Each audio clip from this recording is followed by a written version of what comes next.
Welcome to Running It Back, the Lessons Learned from Sports podcast. It wouldn't be Running It Back if Tarlin Ray weren't with me, so thankfully Tarlin is here. Tarlin, welcome back to Running It Back. Thank you for having me on a Friday leading into Thanksgiving, and hopefully families stay safe and we continue to fight this virus. But it's always a pleasure to connect and to tap into what's going on in the world of sports. Yeah, and as we're talking about Thanksgiving, there's like a feast of sports activity in this month of November 2020, beginning with a panoply. The Masters happened.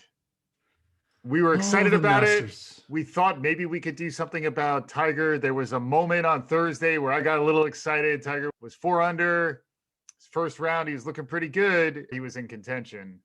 And then rapidly after, he didn't really do anything Friday. And then Dustin Johnson just ran away with it.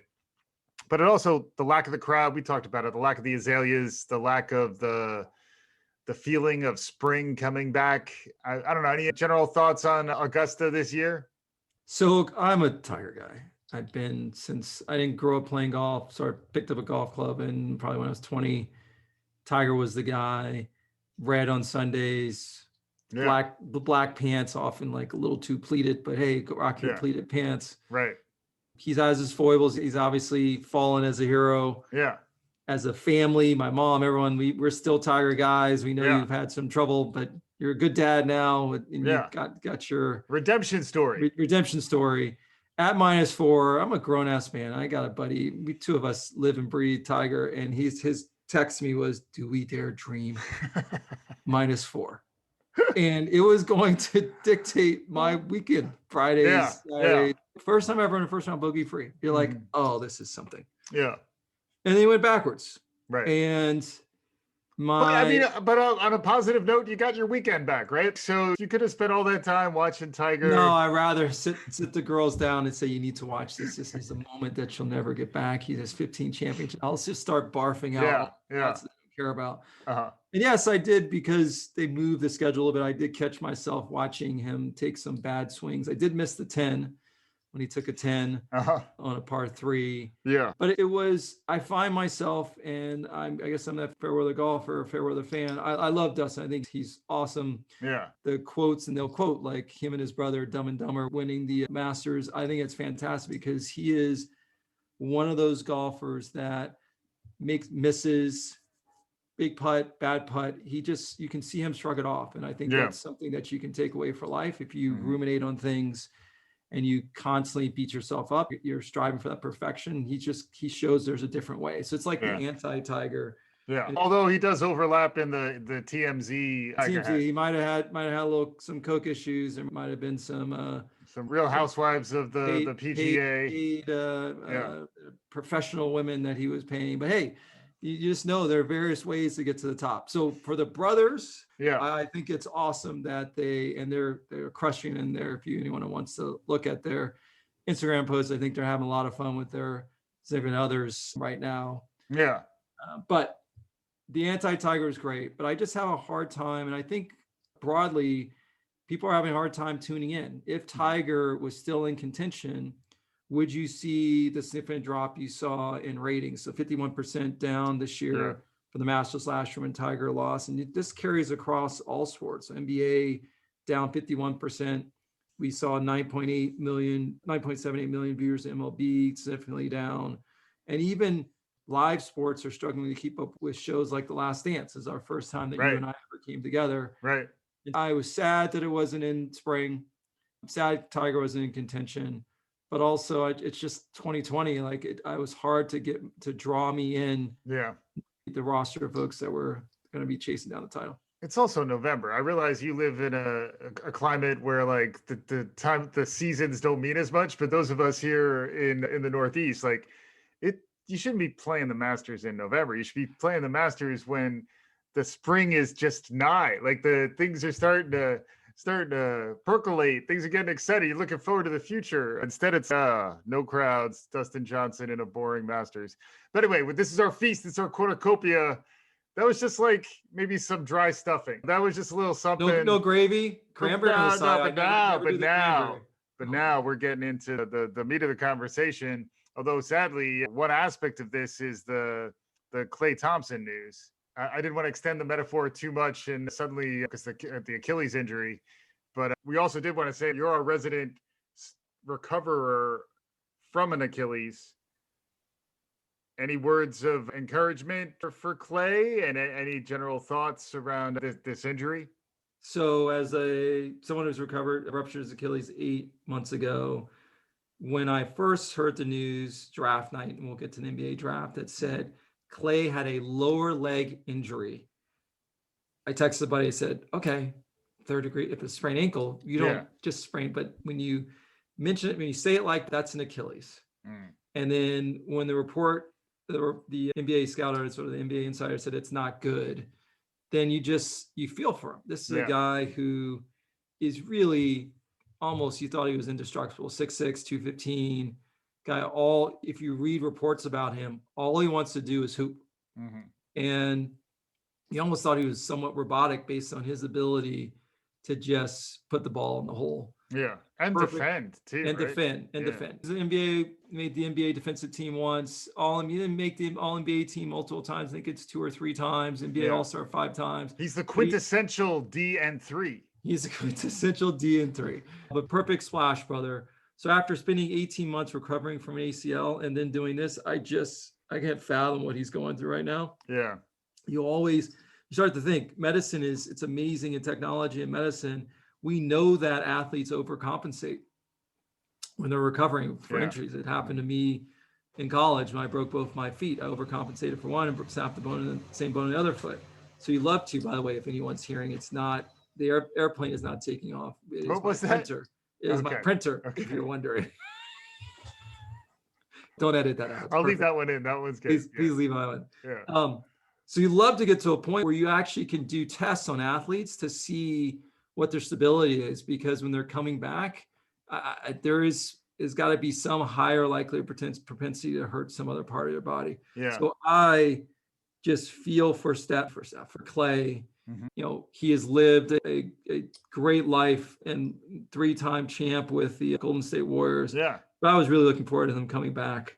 And I don't know, Golden State is now a little snake bitten. Yeah. What deal did they make with the devil?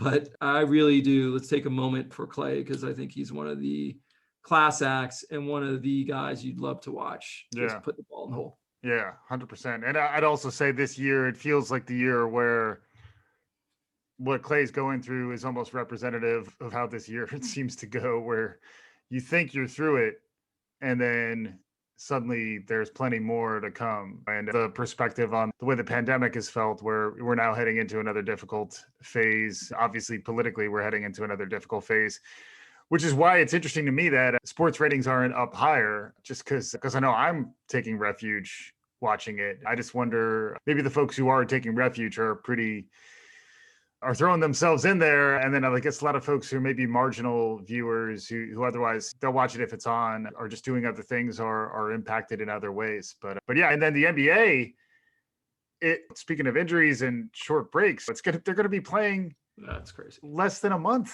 from now. We'll be running it back to talk about the season 2021. And now the news, we're going to talk draft, but now draft plus free agency is this other kind of news cycle frenzy that we're going to have for the NBA for a little while. And then Klay's injury kind of flows right into that and has us kicking off the NBA portion of the show. But one last comment on Klay. He ruptured his Achilles in November. It is more than a year-long recovery. Like, he is not coming back at the start of the next NBA season. You hope to see him spring. It is a hell of an injury. I think you can, because of his, it's just in the other leg, because of his game, you cover from the ACL. It's just tricky. I'm just excited to walk, excited to stand up on a Peloton. I still haven't run since January, and I really am not getting the go-ahead to do that until January of next year. Now, granted, I sit in a chair all day working. I'm not having trainers working me out, but just he needs to be prepped for that mentally to go through that. I think he probably has a good support network, but it's just something he has to deal with. All And right. you may want to negotiate some regular treatment sessions with your employer, just because why not? It's 2020, get a little bit of the treatment, but yes. And then the NBA draft happens. It's on schedule for the NBA, a little late, but It's normally in June. Normally in June, but like off season, I needed a chance to just recuperate, not think about the NBA, but just like Al Pacino in The Godfather 3, they keep sucking me back in. The NBA draft happens with many players who I maybe knew their names, didn't see them play a lot of basketball, saw some highlight reels, maybe on their ESPN breakdowns or what have you. But thoughts on the NBA draft? Normally my favorite day of the year. And so there's two moments where, as you got into professional career, you'd figure out a way to not be present. One is the first day of March Madness, Yes. and the other is the NBA draft. Depending on where you live, if it's the East Coast, you probably make it, but West Coast, you sort of need to get out of the office. So what I thought about the NBA draft this year is, who are these guys? I'm sure super talented, but I realized as I gotten older with less time to watch games, I am very reliant on the end of the year, February tourneys and March Madness. And so as I did a quick rundown, we talked about it at the top of the show. So of the top 30 guys taken, 2 from Kentucky, 1 from UNC, and 1 from Kansas, and 0 from Duke. Just think 4 from the top blue chip schools. Then the top 4, you got Anthony Edwards, who's a one and done for Georgia. Okay. Seems like some people believe he's like the next Dwayne Wade. James Weissman, who only played 3 games, and we know of him because he played for Penny Hardaway, little Penny, and he had some issues from improper benefits. Ball, and you got to give up for LeVar Ball. A moment for LeVar, who had his sons drafted 2, 3, and his other son I'm sure is a good guy. Stole some stuff while he was at UCLA in China. But they go to the 3rd pick, but he was JBA, Lithuania, Australia. You just know him for Ball and Company on Facebook. Then we got Patrick Williams. It drops off a clip. Patrick Williams. And I have no idea who he is. Played Florida State. Remind me of, I'm a UCLA fan, but in 2008 when Russell Westbrook was taken at the 4th pick and people are like, who? But I knew he was a stud. And it just drops off. Obi Toppin, congratulations. You have the Wooden Award winner. It drops off right after the 8th pick, Obi Toppin going to the New York Knickerbockers.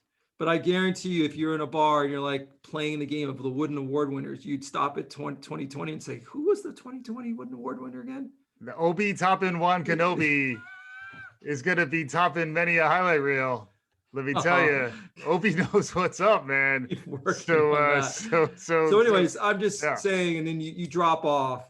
And then I looked at the Duke players who would normally have prime time viewing. Trey Jones, ACC Player of the Year, went 41. Vernon Carey, big man, went 32. And Cassius Stanley, who beat Zion Williamson's vertical jump test record at Duke, 54. Wow. So you just think back how important that time on air not only is for schools making a ton of money and CBS and TBS and True TV, but also the players. Yeah. So I feel a massive disconnect. I'll be excited, and I've been checking the phone for free agency right now, but excited to see what happens free agency. But I have no connection to the players coming in. Yeah, I think it's blurring into free agency as one thing this year more than I can ever recall, just because it's all compressed. And then they're going to be playing so soon. But there's going to be a lot of movement, it seems, and a little bit of movement began already. Dennis Schroeder going to your Los Angeles Lakers. But taking a step back, I don't know if I've had enough time to reflect. So what I'm learning right now is I might need to give the NBA a little bit of space. It's still going to be there for me. The Knicks are in a better spot than I anticipated. So we'll see if they continue to navigate this as well as they seem to be doing. But I'll come back around Christmas. I'm ready to watch some games, start to get some fresh eyes, and then hopefully rekindle the love, because it was amazing to me. It's just I still think I need a break from basketball. I just don't know what else will keep me entertained in this long, cold winter. I don't know how you're feeling. I feel the same. The Ivies dropping a bomb saying there'll be no winter sports. I'm always looking forward to watching a little Ivy League hoop. I know most people are tuning into that network too. Yeah, no doubt. So what does that do to college basketball? It will be interesting. The NBA is not going to be in a bubble. So in the same way, players in the NFL, which is a much bigger roster, having to sit out, it's going to have an impact. There's no way we're getting to this winter where you're not going to have players that are going to have to sit out games. And that's just going to have an impact on the standings. But yeah, I do need some time to breathe, because I also know next time you refer to Lakers, please refer to them as the world champion Los Angeles Lakers. I feel like you're not giving their due.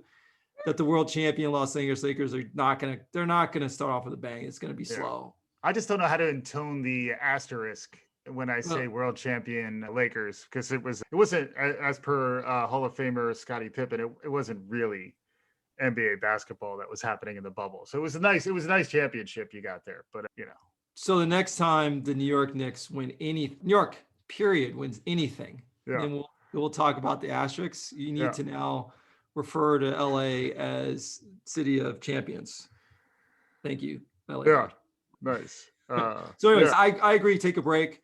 I think it's time for us to, I think there's some interesting, and we've talked about in the past, some interesting things going on in the NFL, especially as you think about MVP race, most outstanding race, and how the NFL is going to try to land this plane, especially as we're going into a very difficult winter. Yeah. So we will always have that. We'll have a little bit of respite from MLB. I think we may have a show where we talk about the free agency, but I think we're going to turn a little bit to my other love, which is spend a little time talking about football, less on the college side, because I don't even know if some of these teams are playing like 3 games. I'm 3-0. I'm going to make the full championship. I'm just hoping the NFL keeps powering forward, because that's going to get me through the winter. So hopefully we'll still be able to talk about that. And once these teams gel together, don't get me wrong, I'm going to want to talk some NBA, but I just need a little time. It's too much breaking news, 24/7 notification culture these days. I just need a little downtime. Hopefully folks, our listeners, relaxing around the holiday. Very thankful for this show, Tarlin, and hopefully you and yours have a wonderful Thanksgiving. Now you're supposed to say that. No, I'm waiting for you to finish. Okay, that was it. I hope you have a wonderful Thanksgiving as well. Thanks. Happy so much. Turkey Day. Yeah. A lot to be thankful for, that we have our health, and we get to watch some pretty bad NFL football on Thursday. Go Lions. Yeah, mix it in with the giblets and the trips to the Cowboys and the potentially 10-0 Steelers. All right, this was Run It Back. We'll be back again soon. Thanks again for listening.